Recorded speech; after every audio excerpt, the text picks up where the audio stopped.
Je vous invite à vous abonner sur la chaîne des leaders Go 221. Mon nom est Justin Correa, je suis le directeur général du CICES.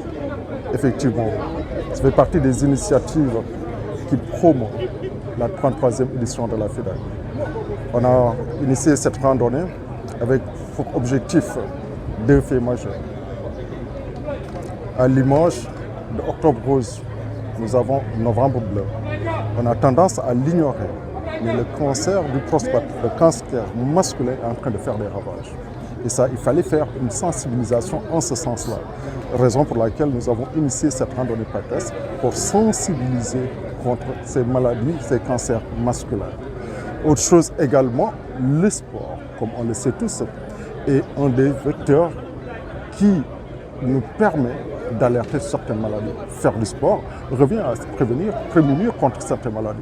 Mais faudrait-il qu'on fasse ce sport régulièrement? Il n'est pas question qu'on fasse aujourd'hui du sport et que le surlendemain, qu'on reste debout. Il faut continuer à faire du sport régulièrement, sinon il y a des douleurs musculaires qui vont s'en suivre.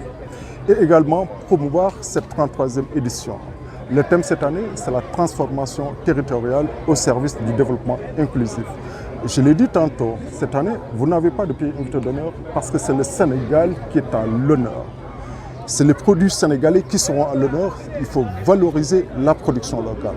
On parle de souveraineté. La souveraineté voudrait également que nous puissions produire ce que nous consommons.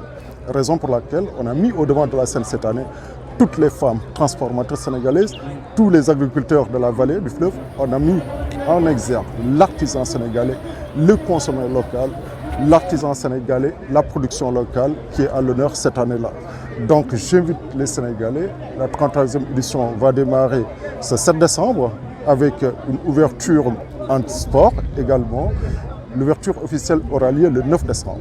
Donc du 9 décembre au 31 décembre, j'invite tous les Sénégalais à converger ici, partager avec les CICES cette 33e édition. Alors vous l'avez dit, à quoi peut-on s'attendre?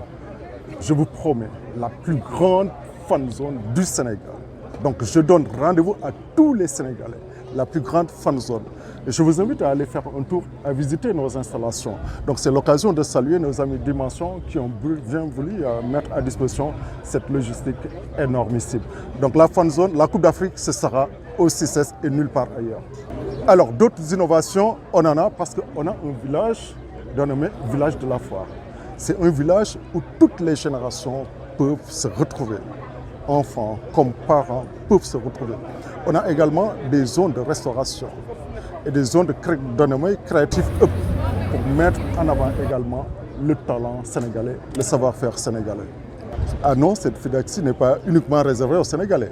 Tous nos amis seront là, bien sûr. On attend plus d'une vingtaine de nationalités, participation officielle. On attend plus de 300 000 visiteurs. C'est tout le monde qui est invité, mais c'est le Sénégal, la consommation locale, la production locale qui est mise au devant de la scène pour cette édition-ci. Est-ce que vous allez profiter de cette occasion pour faire la promotion de votre future cité des affaires? Alors, effectivement, vous avez entendu le Premier ministre en parler avant-hier à l'Assemblée nationale. Effectivement, le CICES est parti aujourd'hui pour abriter une cité des affaires. On a longuement avancé sur le projet. Je pense au sortir de cette FIDAK-ci, nous ne manquerons pas de vous convier pour la pose de la première pierre. Concernant les startups, qu'est-ce qui est prévu? Alors, pour les startups, en fait, les startups, on a vu avec les ISEP, on a vu avec les jeunes créateurs sénégalais. C'est un cadre qui est là pour les inviter à faire valoir, promouvoir le produit.